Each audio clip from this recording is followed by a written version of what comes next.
The first goddess.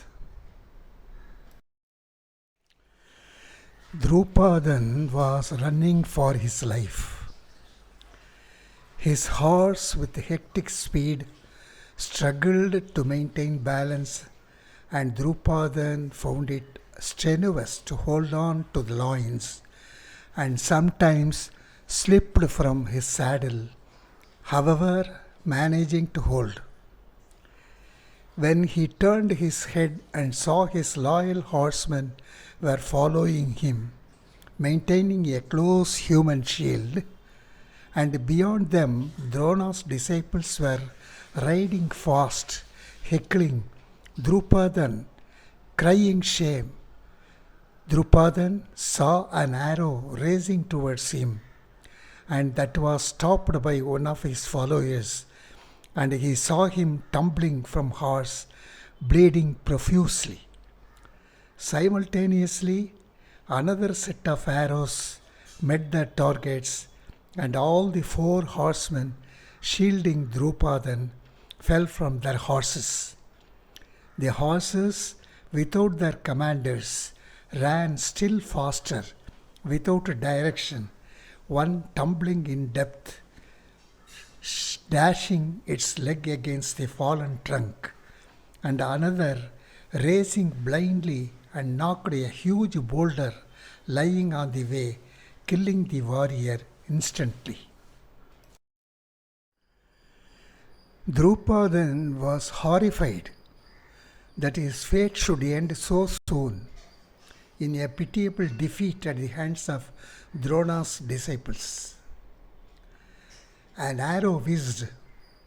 He heard the sound, but did not know how it sliced his left neck edge, and how he fell from the horse, and did not know what had happened afterwards. When Drupadan awoke, he saw himself seated respectably in a seat in a court-like hall, and lot of Drona's disciples and warriors were around him, and Drona himself seated before him, just waiting for his recovery.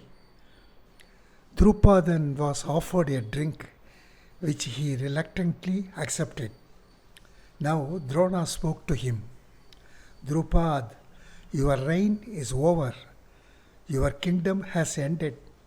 You have been defeated, and many of your valiant soldiers have given their lives for you.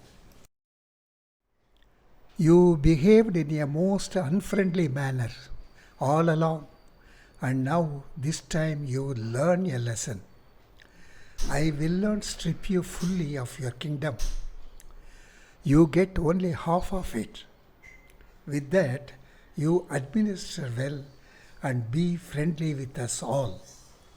Nurse no grouse. This is my advice. Now you can take back your kingdom in a proper way. Drupadan was dismissed from the court, and Drona and all others left Drupadan to himself. Drupadan wanted to leave the premises as quickly as possible. He called some of his followers and gave them instructions and walked away rapidly, slamming a few seats in anger. With a bent head and sorrow-stricken, stormed out of the hall. Before leaving, his anger grew to an alarming stage. He began hitting the trees so forcefully, some of the trees could not withstand his onslaught and fell on the ground, broken. His each step with ferocity broke pieces of stones. Small animals ran helter-skelter at the hearing of his steps. Birds, screeching, flew away from treetops. His nostrils snarled in high degree of animosity. Drupada's eyes narrowed into slits and hardened. Unconsciously, he rolled his shoulders, clenched his fists. He puffed his chest out, but next moment he started sweating. his hand started trembling. A commander he was, he noticed his thoughts running wild and deep thoughts engulfing him.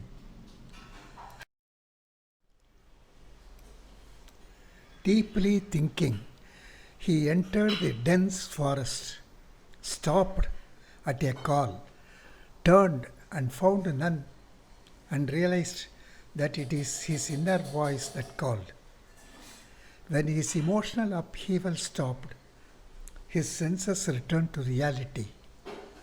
Droupathi now knew he has no alternative, and he entered the dense forest further and stopped and turned. He turned to take back his kingdom from Drona, his only aim.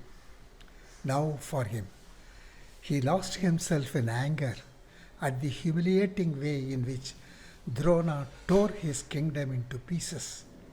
Solution to grab back his divided rule became elusive. Drona, a mighty man, and his disciples, both Pandavas and Kauravas, are mountains of support to Drona. Ruling out a warfare solution, Droupathi thought about other ones, and thinking deeply, he further advanced into the forest without even noticing other wandering wild lives, and he walked further.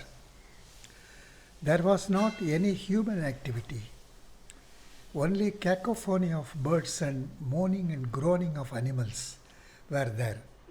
Without minding a snake slipping through his feet, without losing his hope, he walked further. It was about sunset time. Droupathi wondered if he will have to walk back in darkness. Suddenly, a flash of fire met his eyes, and his hope revived. With hope, Droupathi increased his pace and came near an open, clean space. He could see his few bearded sages chanting mantras, some pouring ghee into the fire. He realized these sages are performing religious rites and they are his God-sent guides. As he entered the area, one of the sages came to him and asked who he was and why he came to them.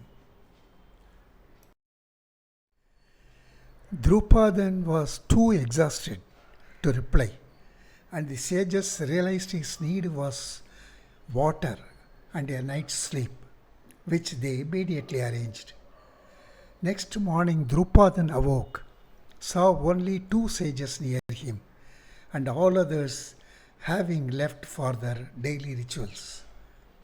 Droupathi narrated his humiliating defeat at the hands of Drona and requested the sages for help to regain his lost territory through rituals, as he has no adequate troops or the confidence to win Drona in a battle. Sages smilingly said that they were unable to help him against Drona, but can help him to fight if he exercises some patience until he gets his progeny. Droupathi wondered how, as his wife is not expecting a baby. Again, Sadhu smiled and said, "Faith is God, and that will solve all problems." And they asked the king to bring his wife, as a ritual is possible only with a couple being present. Droupathi returned to his place and explained Queen what transpired between him and the sadhus. He took her along and reached the sadhus. The queen bowed and said, "Swamis, I am not even pregnant woman, and how can I bear a child?" Droupathi told her everything what the sadhus had told him.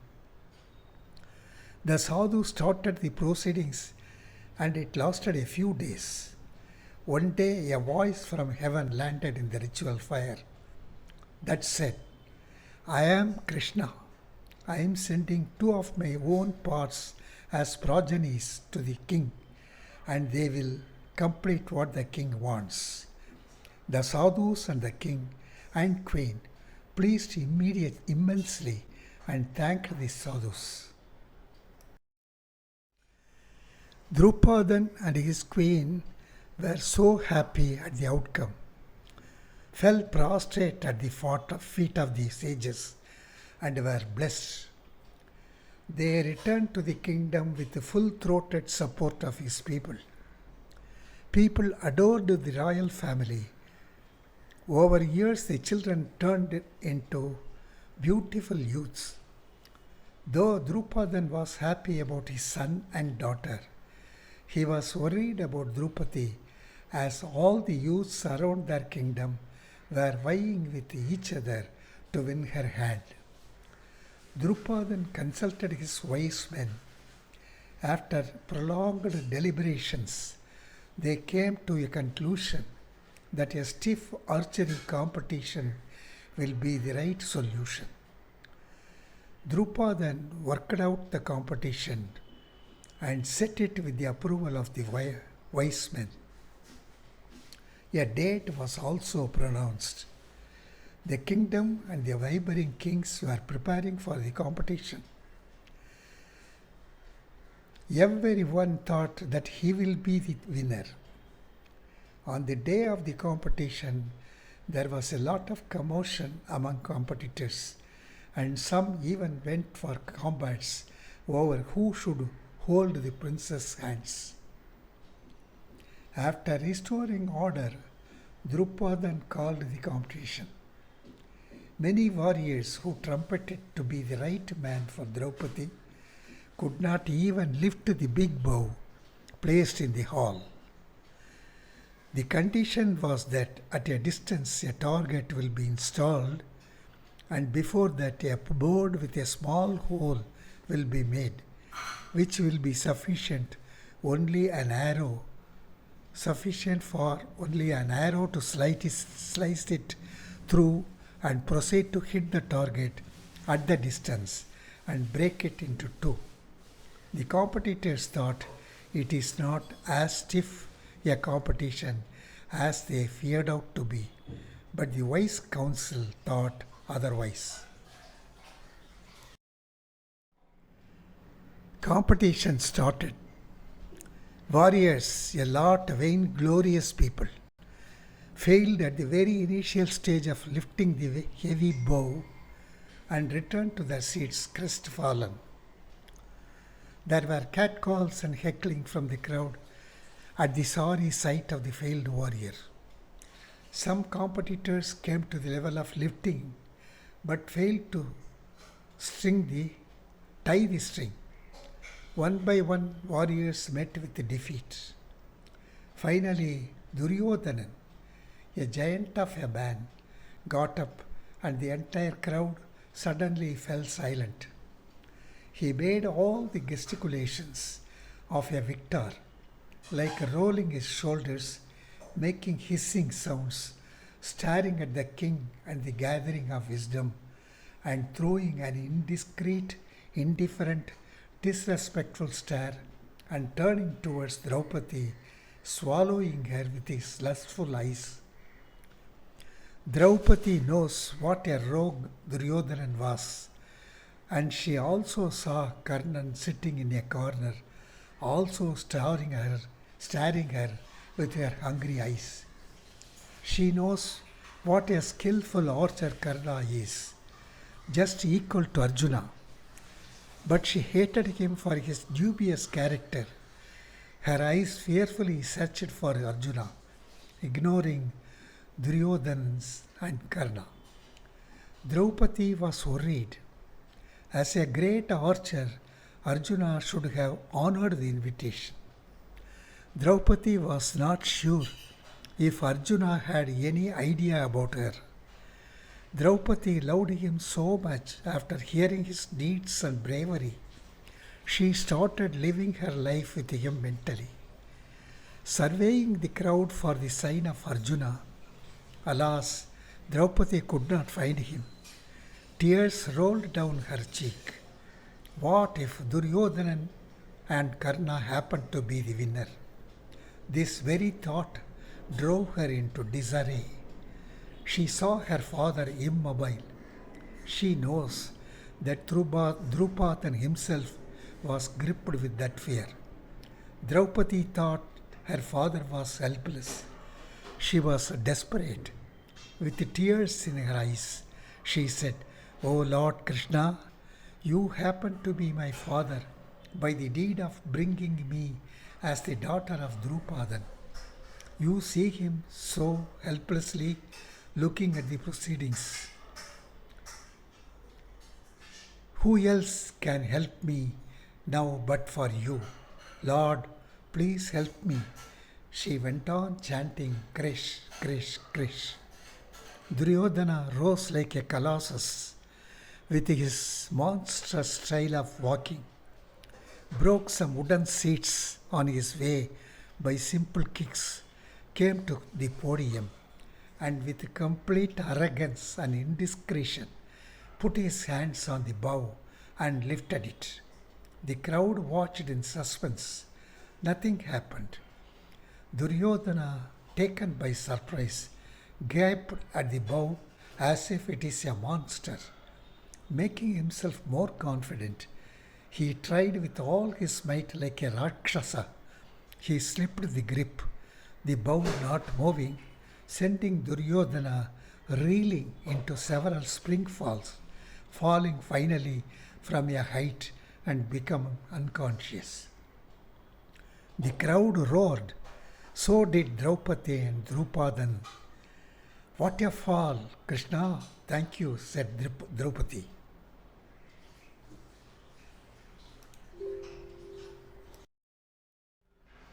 The crowd stopped its breath. Eerie silence pursued. The unexpected has occurred. No one could say anything as emotion ruled.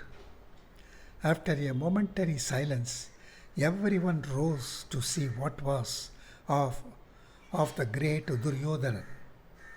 It was incredible that he had fallen and was in a remorseful state in a corner. Karna rose from his seat and ran towards his mentor Duryodhana and helped him up on the ground. Duryodhana shouted, "Stop this deceitful competition. Here, a magic is at work. This is not a fair play working. I can't accept this kind of result." So Duryodhana shouted.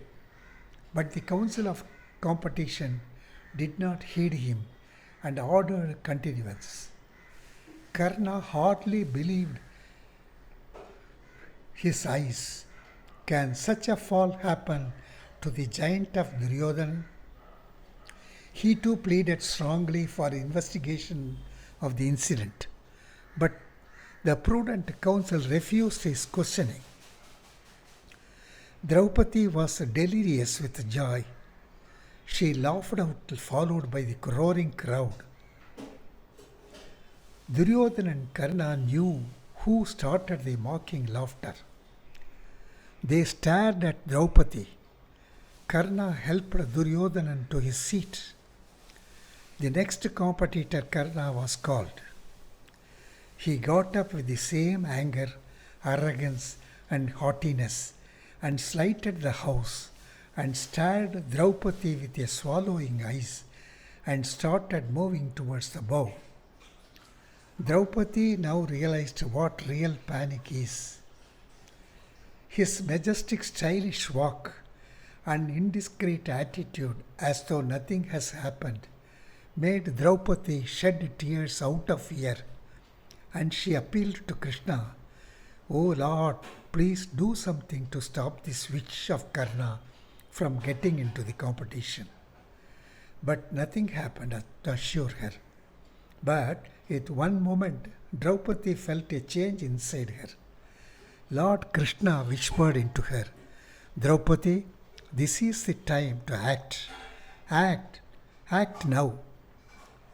Draupadi rose from her seat and said in a loud voice, Father, I can't marry this man even if he wins this competition.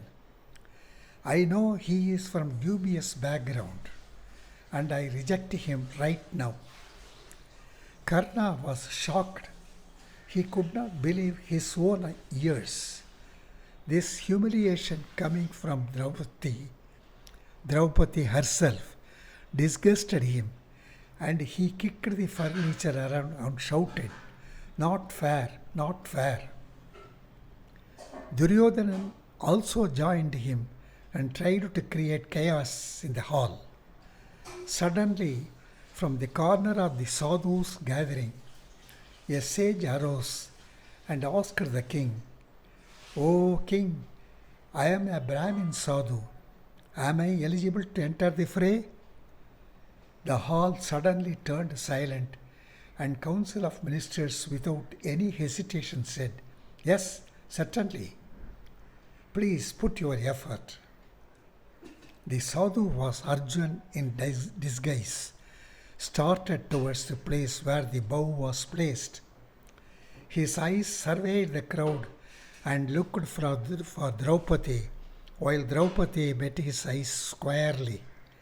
That moment, they knew they were made for each other, and Droupathi knew Lord Krishna has sanctioned his prayers.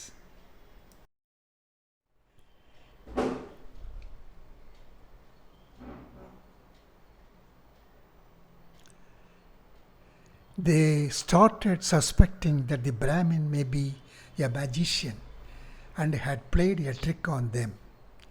They raised their voice to protest, but were cowed down.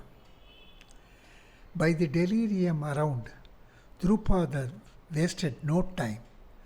He made immediate ritualistic procedure with the scholars and got Arjuna married Droupathi. After usual ceremonies, Arjuna picked the hand of Droupathi. Arjuna now looked at the corner where Duryodhana and Karnan had stayed seated with pride and only to receive back the venomous haughty look from them. He smiled and left for his chariot after being blessed by elders, picked Droupathi by her hand and led her to the chariot and rode away directly to his mother and brothers who lived in nearby forest. Shouting happily, Arjuna entered the house, calling to his mother that the conquest he has brought for her.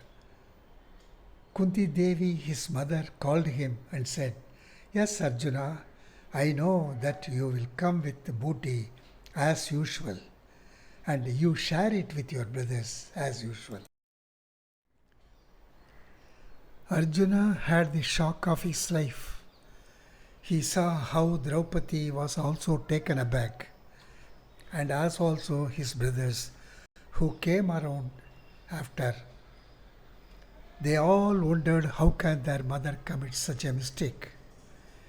How can a lady have 5 husbands? Meanwhile, Kunti Devi, who rushed from the kitchen, saw what a havoc she has caused with her hasty remark. She saw the confused bride and she consoled Droupathi. She, being a wise lady, knows what a power of truth from Kunti has emerged. What Kunti did was a disposition of God, and it is her destiny that she has to be the wife of Pandavas. She prayed Lord Krishna, it is his will, and she will abide.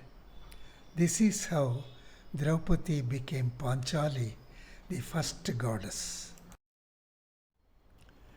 This will continue shortly. Thank you. Thank you all.